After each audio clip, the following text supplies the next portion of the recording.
Ada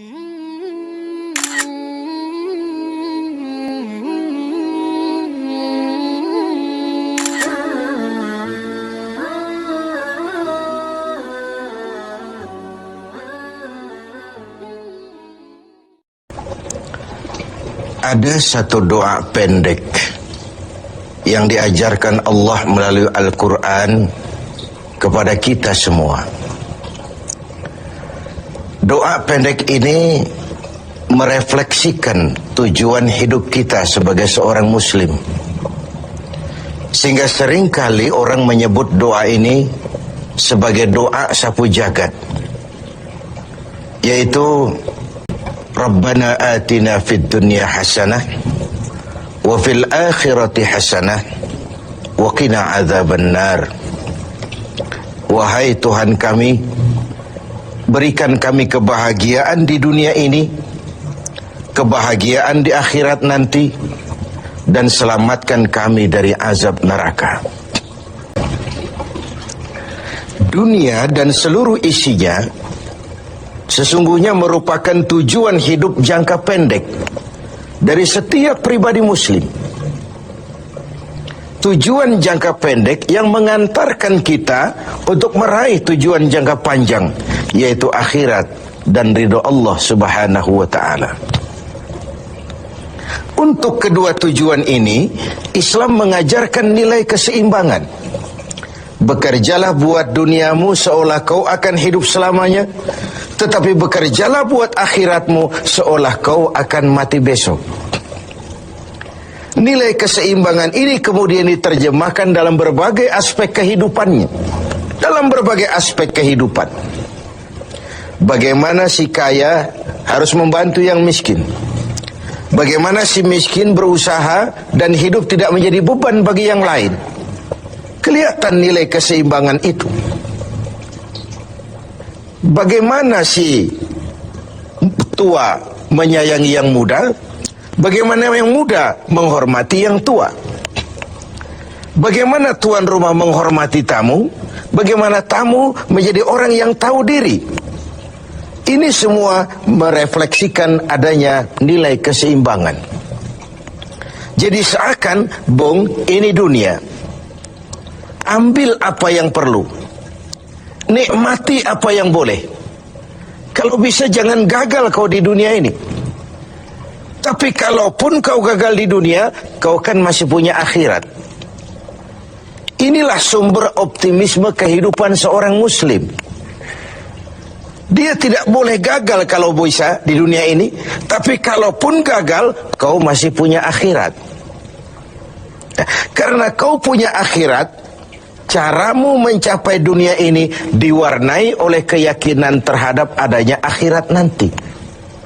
Ini yang menyebabkan seorang muslim berbeda dengan yang lain, dan dia tidak terjebak menghalalkan sebuah cara untuk mencapai satu tujuan.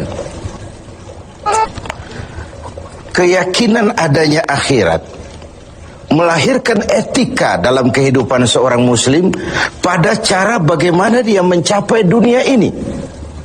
Dia tidak terjebak menghalalkan cara. Dunia ini tujuan jangka pendek. Ambil apa yang perlu, nikmati apa yang boleh, tapi jangan membuat cacat akhiratmu karenanya. Inilah yang membedakan kita dengan yang lain. Iya sih, saya kepengen kaya, tapi kalau korupsi, akhirat saya bagaimana nanti? Iyalah, saya kepengen naik pangkat, tinggi jabatan, tapi kalau fitnah orang, hantam kiri sikat kanan, teman jadi lawan, lawan pun jadi teman, akhirat saya bagaimana nanti? Ini melahirkan etika pada tata cara mencapai kehidupan dunia, tidak terjebak menghalalkan segala cara untuk mencapai sebuah tujuan. Karena apa? Tidak satu perbuatan dunia yang bagaimanapun kecilnya yang tidak akan berakibat akhirat. Raih duniamu, ambil apa yang perlu, nikmati apa yang boleh, tapi pada sisi lain jaga jangan sampai dia membuat cacat di akhirat nanti. Nah, seorang muslim yang baik tentu yang pandai meraih dua tujuan ini, mencapai fid dunya hasanah wa fil akhirati hasanah. Sementara Rasul pernah mengajarkan bukan orang yang terbaik dari kamu orang yang hanya mengejar dunia dengan menyia-nyiakan akhiratnya. Seperti juga bukan orang yang terbaik yang mengutamakan akhirat dengan menyia-nyiakan dunianya. Tapi orang yang terbaik man jama'akuma, orang yang pandai mengkombin antara keperluan dunia dan kepentingan akhirat nanti. Nah, untuk mencapai tujuan ini, tujuan dunia sebagai tujuan jangka pendek bisa dicapai dengan ilmu, dengan sains, dengan pengalaman, dengan nasib. Makin banyak ilmu, makin mudah meraih dunia. Makin syarat kita dengan pengalaman, makin mudah meraih dunia. Atau karena faktor nasib, lalu kita bisa meraih dunia. Sementara akhirat hanya bisa diraih dengan prestasi ibadah kepada Allah Subhanahu wa ta'ala. Prestasi ibadah. Jadi dunia kita capai dengan prestasi ilmu, prestasi pengalaman, atau karena faktor nasib. Akhirat kita capai hanya dengan prestasi ibadah kepada Allah Subhanahu wa ta'ala. Kalaupun ada efek dunianya dari solat kita, dari puasa kita, dari haji kita, dari zakat kita, itu sekedar side effect. Tapi sasaran utama adalah akhirat dan ridho Allah. Untuk mencapai dua tujuan ini, Allah memberikan alat untuk mencapai tujuan. Dan dalam kaidah usul fikih dijelaskan bahwa lil wasail hukmul maqasid, alat dan tujuan hukumnya sama. Jadi kalau tujuan ke situ, alatnya harus ada untuk membawa kita ke arah itu. Saudara wajib naik ke loteng.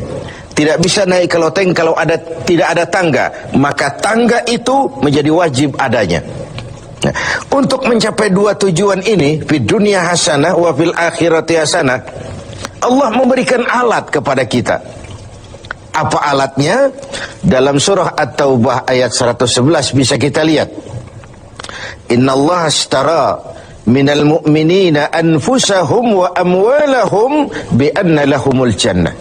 Allah telah membeli dari orang-orang beriman diri mereka, harta mereka, bagi mereka adalah surga. Ayat ini merupakan transaksi yang sangat transparan. Transaksi yang sangat transparan. Pembeli Allah, penjual kita orang-orang beriman.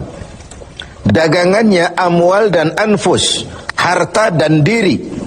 Harganya adalah surga. Sekali harta dan diri sudah kita jual kepada Allah, tentu tidak akan kita jual lagi kepada yang lain. Jadi dengan kata lain, harta itu apa? Semua bentuk materi yang kita kuasai.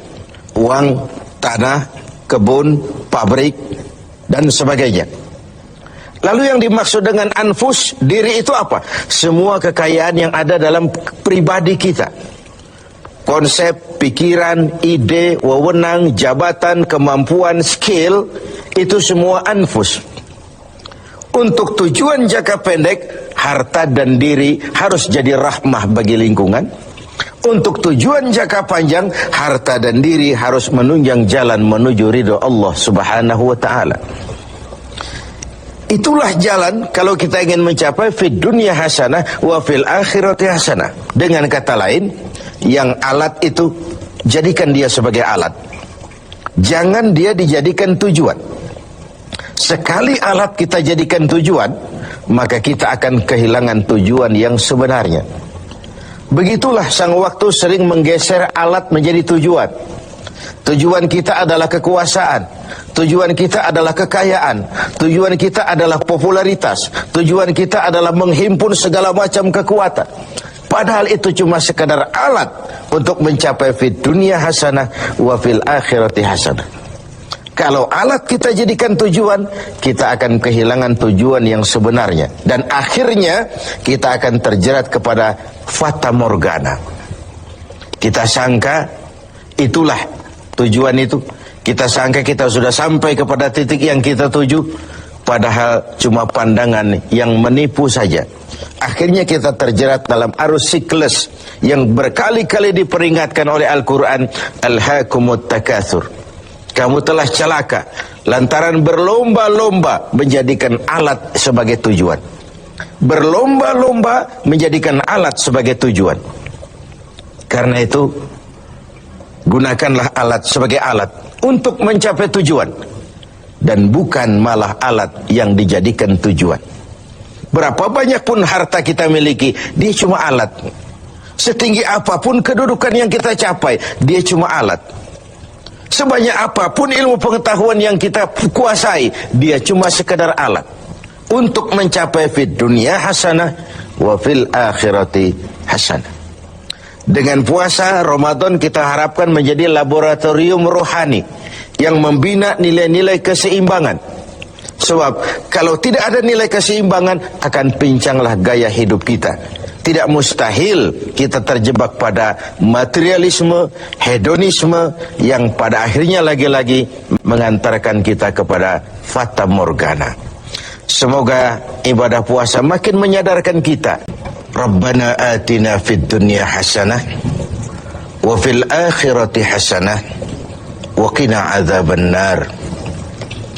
Wahai Tuhan kami, berikan kami kebahagiaan di dunia ini, kebahagiaan di akhirat nanti, dan selamatkan kami dari azab neraka.